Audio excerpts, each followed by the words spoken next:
Olá, meus amigos, que bom estar aqui de volta com vocês nesse podcast 22, o podcast do Hospital 22 de Outubro, onde a gente traz uma maneira de vocês conhecerem melhor como é que é dentro do hospital. A ideia nossa é esmiuçar cada setor, cada coisinha que a gente faz aqui dentro que vocês não conhecem, para a gente trazer para vocês a tranquilidade, a segurança de vocês poderem vir aqui e se sentirem adaptados e conscientes de que vão ser bem tratados aqui no hospital. E hoje a gente vai falar de uma coisa que poucos de nós conhecemos, inclusive nós médicos conhecemos pouco, o setor nosso de medicina nuclear. E para isso tem aqui o convidado, o Dr. Leandro Gomes Beato, que é o médico responsável pelo setor de medicina nuclear aqui no hospital. O setor de medicina nuclear ele faz parte da radiologia, é um exame de imagem, tá? E nós vamos agora aprender com ele, afinal de contas, o que é isso. Leandro, seja bem-vindo. Obrigado, Carlos. Muito bom falar da nossa especialidade, né? Ainda mais no serviço onde foi desde o começo me acolheram tão bem, né? E agradeço o espaço. Então, assim, medicina nuclear é uma especialidade médica? Sim, muitos me perguntam, né? Porque acham que é um médico de outro planeta, né? Mas é uma especialidade até antiga. Um dos primeiros exames que a gente fez, né? A Sociedade de Medicina Nuclear, foi até a cintilografia de tireoide com iodo. Então, isso já está indo para os 60 anos, né? Então, é uma especialidade médica, tem poucos mesmo no Brasil, e está em pleno desenvolvimento, graças a Deus. Você sabe que quando eu estava no terceiro ano da faculdade, em 1985, eu fui fazer um estágio no setor de medicina nuclear lá da USP, em São Paulo, nas férias. Fiquei um mês fazendo estágio lá. E realmente, na prática, tinha mais tireoide mesmo que atendia. Eu via aquele monte de imagens, era mais pretinho, mais branquinho, aqui tem nódulo, aqui não tem. É bacana, desde aquela época eu já tinha um certo convívio com a medicina nuclear. É que, diferentemente do raio-x ou da tomo, né, onde a medicina nuclear usa os radiofármacos, os materiais que são estáveis, emitem radiação, e a gente consegue usar nos processos biológicos do paciente, né, em qualquer tecido. Então, diferentemente, a gente acaba disponibilizando esse modo de gerar a imagem de uma outra origem, né, que é o próprio paciente. Então, por isso que aí já vem a diferença, né? A gente acaba administrando iodo, né, para o paciente absorver e depois de um certo tempo a gente consegue tirar foto da tireoide e mostrar se ela está funcionando bem, se tem alguma alteração. Então, a origem da radiação, né, e a obtenção da imagem vem do próprio paciente. Isso já causa uma estranheza. Eu falei, o paciente vai ficar cintilante, brilhante, né? Todo mundo fala assim, doutor, à noite, como que eu vou ficar? Muito legal. Vamos falar do nosso serviço aqui. Ele já está funcionando há quanto tempo? A gente iniciou as atividades aqui em 2017, junto com a radiologia, né, com o doutor Marcelo Galouro. A gente conseguiu espaço, o hospital cedeu e a gente conseguiu implantar o serviço de medicina nuclear convencional, que seria a cintilografia, com um aparelho dedicado, né, a gama-câmara, porque é um aparelho que detecta a radiação gama, por isso que veio esse nome. E por um processo, né, da cintilografia, formação entre a radiação, luz e a detecção eletrônica disso, por isso que vem a cintilografia. Então, são aparelhos que eu até brinco, parece um Geiger, né? A gente precisa medir a radiação do paciente, mesmo que seja muito pequena, por isso que os aparelhos ainda são grandes, porque a gente precisa ter uma capacidade de detecção e formar a imagem. Mas ficou um serviço muito bem montado aqui no hospital e a gente conseguiu até progredir, né? Então, a gente tem, dentro do serviço de radiologia, praticamente um setor só, mas com ampliação para o setor de PET, do PET-CT. Hoje em Então, dia, quantos funcionários tem no setor de medicina nuclear? nós somos em 5, além de 2 médicos, eu, Leandro e a doutora Mariana, né, Jorge. Nós temos 4 biomédicos dedicados e o pessoal da enfermagem também. Quantos você tem de enfermagem? Tem pessoal de apoio também, né? Sim, aí a parte administrativa, né, desde agendamento, recepção, a parte, né, administrativa propriamente dito, acredito que os 12 funcionários trabalhando só por esse setor. Então é um setor que dentro da radiologia ele funciona com uma certa autonomia. Sim, e chega a ser até é o que tem mudado no Brasil, a preocupação qual é? É até do fornecimento do material radioativo, porque sem ele a gente não tem imagem.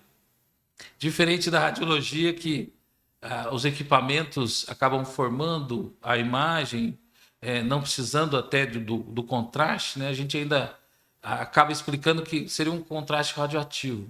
Então, se a gente não receber esse contraste, porque é importado, a No gente. seu caso, é um insumo essencial para o exame acontecer. Sim, sem a gente ter essa interação do material radioativo, muito em pequena quantidade, com o paciente, né? Dependendo do que a gente está estudando, a gente não consegue formar a imagem.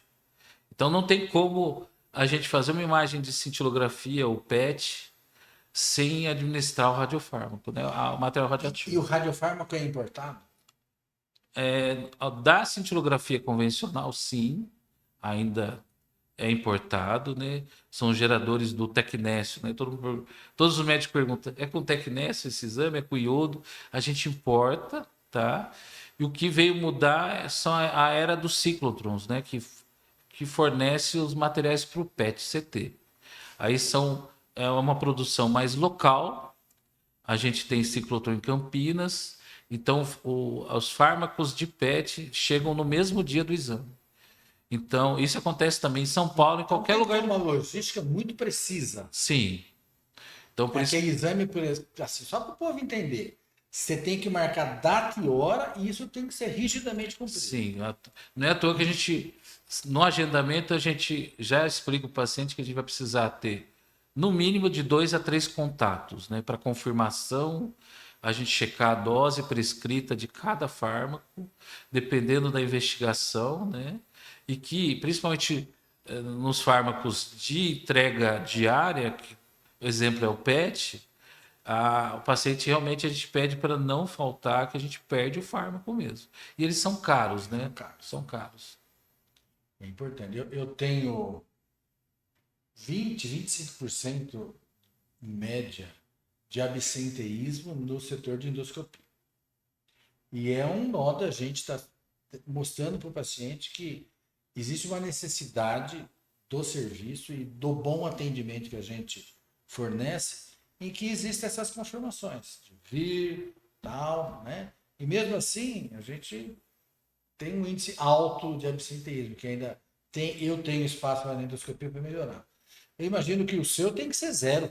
Sim, não, a gente, 0%. a gente tenta ter essa conversa realmente transparente com o paciente. Eu sempre falo, a dose do seu, né, do seu exame vai vir já com o seu nome. Então eu não posso, um paciente com a mesma investigação similar, a gente consegue encaixar, que nem no caso do PET, o fármaco vai decaindo a sua dose daquele horário em diante, após 2 horas eu já não consigo mais usar. Já é outro parâmetro. Sim, então é complicado mesmo. Essa logística tem que ser bem feita. de primeiro mundo mesmo. E aqui é de primeiro mundo, graças a Deus. Vamos falar um pouquinho então de qual exame que é feito aqui e para atender assim, por exemplo, sou gastroenterologista, né? Vamos lá. Na minha área, o que você faz aqui? Por exemplo, eu quero diagnosticar refluxo. Tem um exame para ver refluxo? Temos. É um exame muito simples para fazer, com uma baixa radiação. E a gente sempre vai para a parte mais fisiológica, né? Então a mãe traz a mamadeira, a gente tenta simular aquele período de refeição, né? Mamadeira ou líquido, né? Que está acostumado. e tem o tempo de aquisição, né, de formação das imagens, para a gente estimar se tem o refluxo, qual a quantidade de refluxo e qual a gravidade, né? E a gente tem, além do exame gerar, ter a capacidade diagnóstica, né? Ó, tenho realmente o refluxo, a gente consegue quantificar se é um refluxo discreto e até grave, e até possivelmente aspiração pulmonar, que é algo até que eu não imaginava, né, nos primeiros encontros aí com a especialidade, que a gente consegue até ter uma parte do exame que seria a aspiração pulmonar. A gente faz muito esse exame com o paciente que tem, às vezes, a dificuldade até já uma queixa para engolir, e às vezes ele tem essa disfunção, né? Que a gente E faça aí, assim, você vai fornecer uma refeição que dentro dele tem um marcador. isso. A gente pega um pouquinho, por exemplo, uma mamadeira com leite. A gente pede duas, uma vazia e uma cheia. A vazia, a gente põe um pouquinho do leite com um pouquinho do material radioativo e pede para a criança tomar. O restante do leite sem material vai servir para limpar tudo que ficou na boca, na região que a gente não tem interesse de estudar. E o que ficar no estômago, a gente consegue quantificar também se houve o esvaziamento adequado.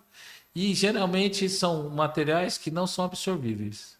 Então, vai seguir a rotina de pós-estômago, né? É interessante, porque vai servir também um método similar para outras doenças funcionais, né? Sim, Tá? Você vai conseguir medir esse funcionamento do órgão, que é uma coisa que eu não consigo fazer na endoscopia, por exemplo. sim. Né? A gente faz muito também estudo de esvaziamento gástrico no pré e pós-cirúrgico, por exemplo. Então, dá os dados funcionais, principalmente. A cintilografia convencional veio mais com esse pilar, né, da imagem funcional. Porque os detalhes anatômicos, muitas vezes a gente já tem, desde o raio-x, tomografia e ressonância. A gente complementa com o dado funcional. Que eu falo sempre que a gente consegue graduar a doença, né? É uma doença que preocupa mais, é uma doença que está mais controlada, e a gente usa, na maioria das áreas, esse fator, né? De que fase está a doença, está controlada, além do diagnóstico. Isso é muito bacana. Conta mais. Que outras coisas a gente consegue diagnosticar ou acompanhar com a medicina nuclear? A gente acabou assimilando muito algumas áreas, né? Então a gente conversa muito com os especialistas. A primeira área que realmente surpreendeu foi na área da cardiologia, que hoje é uma subespecialidade da medicina nuclear, que é a cardiologia nuclear. Então a gente utiliza muito esse exame para detecção e controle da doença, checando a isquemia, a famosa angina, né? Verdade. Se o paciente tem angina, será que a gente consegue mostrar na cintilografia? Sim, porque a gente estuda o músculo. Então a gente vai estudar o músculo no repouso, o músculo do coração, se ele está bem no repouso. E durante a esteira, o que acontece? A gente administra o fármaco endovenoso, né, na veia, com acesso pego durante uma esteira, então o paciente correndo, simulando o teste ergométrico. A gente pede para fazer o teste máximo, né, se realmente a indicação permitir, para a gente gerar o máximo de informação na hora do pico da esteira, que é frequência cardíaca alta ou dos sintomas. A gente espera o paciente recuperar disso, né, já num descanso. Então, a gente faz a imagem após 1 hora, em média. Só que o retrato daquela imagem é na hora da esteira, onde o paciente sofreu ali um pouquinho. E a gente compara o repouso, antes dessa fase da esteira, com a fase da esteira. Se houve essa diferença, a gente diagnosticou, Isso é mensurável. mensurava em porcentagem, e a gente consegue mensurar a carga isquêmica desse coração. Se é uma carga discreta, né, a gente geralmente pontua até 10%. Passou de 10%, é um paciente que precisa estar muito bem controlado clinicamente. Senão a gente vai acabar sugerindo até outros exames ou até o cateterismo. Tá?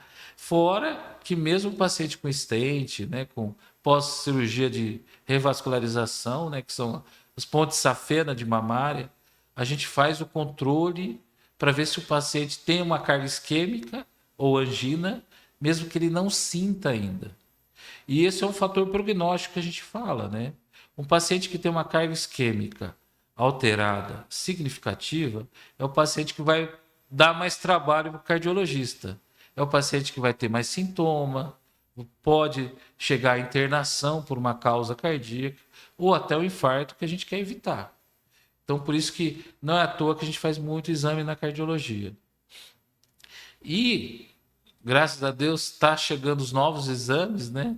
Então, futuramente, a gente vai ter o mesmo traçador que a gente faz a cintilografia convencional, o traçador para o PET scan, que está vindo com outras informações, até da microvasculatura, que são os pequenos vasos do coração.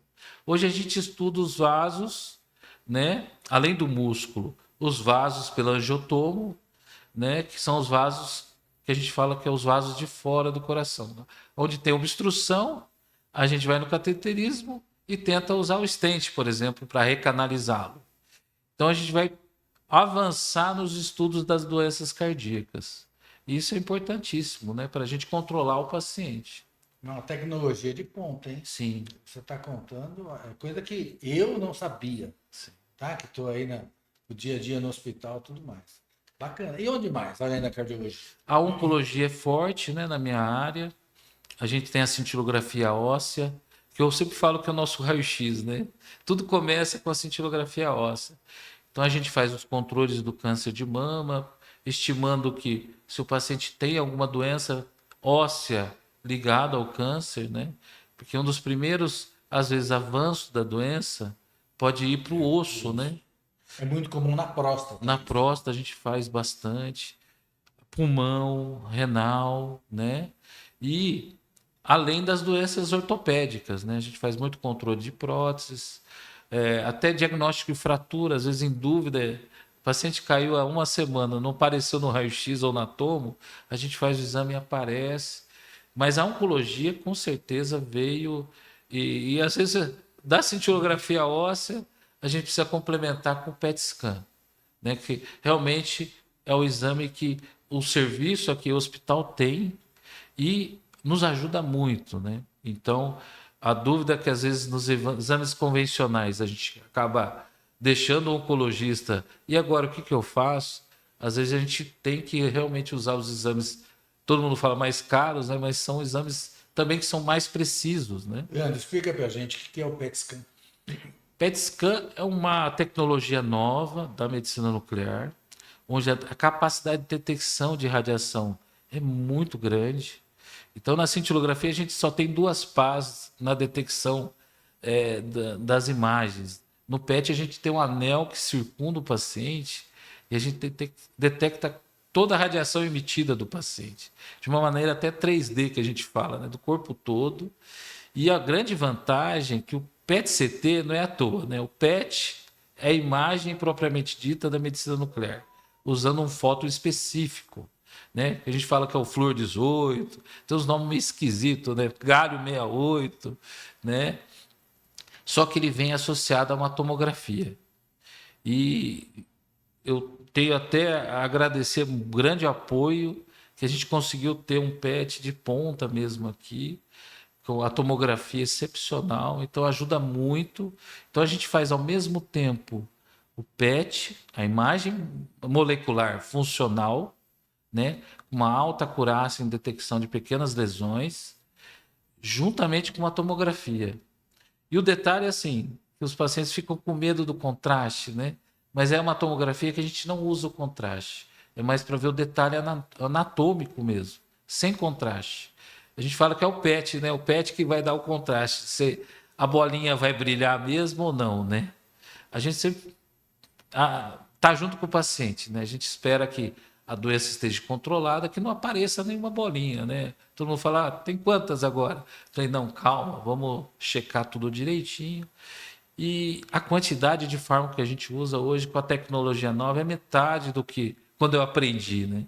E o tempo de fazer o exame, o paciente às vezes, doutor, a última vez que eu fiz foi 30, 40. Hoje a gente faz exame com 12, 15 minutos. É uma tecnologia em evolução. Sim.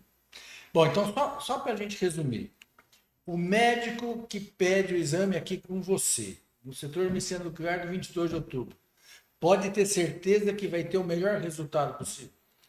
Com a tecnologia que a gente tem hoje, né, com a experiência já adquirida, eu sempre falo assim, não precisa mais ir para São Paulo, mas fica à vontade.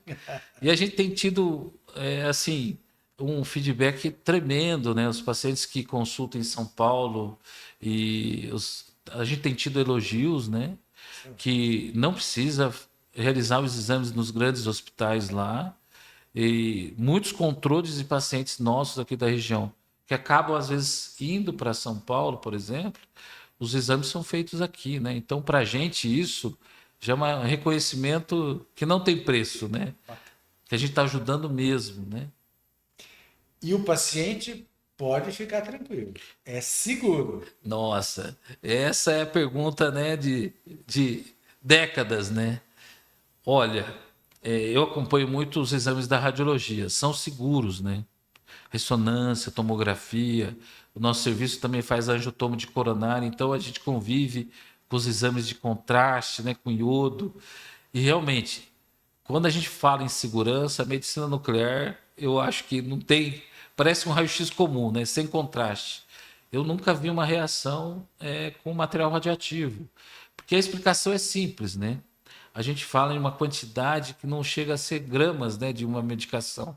A gente fala em picogramas, né? É até difícil lembrar essa mensuração em peso. Quantos zeros tem para lá ou para cá para a gente saber o Então, que é pico? e a gente dá o exemplo do sal de cozinha, que tem iodo. É o mesmo sal que a gente usa para modificado o iodo desse sal para fazer exame de tireoide. A gente até não pergunta mais se o paciente tem reação a sal de cozinha, né? Porque é difícil encontrar isso, por causa da quantidade, né? É essa quantidade que a gente usa. A gente vai avançar um pouquinho mais hoje, porque eu quero saber do Leandro, quem é você? Conta um pouquinho para gente. Então, complicado, né? A gente tenta ser uma pessoa simples, eu aprendi com a vida que a gente sempre tem que buscar o bem do próximo. E não é à toa que a gente está na medicina, né? E complicado, porque as duas filhas escolheram a profissão do pai. Então eu acho que eu estou no caminho, né? Mas a gente está tentando equilibrar o trabalho, né? A casa, né? A família, o lazer. Eu tento me dedicar também à família como um todo, né? Meus pais deixaram, né? Uma outra atividade para a gente cumprir. Nas horas vagas eu tento ser pecuarista. Então, como eu diria, eu crio meus boizinhos, mas é difícil porque o tempo não deixa, né? A gente tenta ficar em casa com a família, cuidar um pouco do jardim, por incrível que pareça, né? Eu vejo as bolinhas do PET e da cintilografia, aí eu tento também achar da minha jabuticabeira. Então, às vezes, minhas filhas me pegam vendo a jabuticabeira, acham muito estranho isso, mas faz parte da vida. É por aí. Bacana. Quero agradecer a atenção de vocês aqui no nosso podcast 22. Quero agradecer ao Dr. Leandro pela participação aqui com a gente hoje. Prazer. E quero convidar vocês a estar sempre com a gente aqui, ouvindo o que o hospital faz e trazendo aí as questões mais importantes para a segurança e a atenção do paciente. Muito obrigado, Leandro. Agradeço. Forte abraço. Grande abraço a todos. Até uma próxima. Até.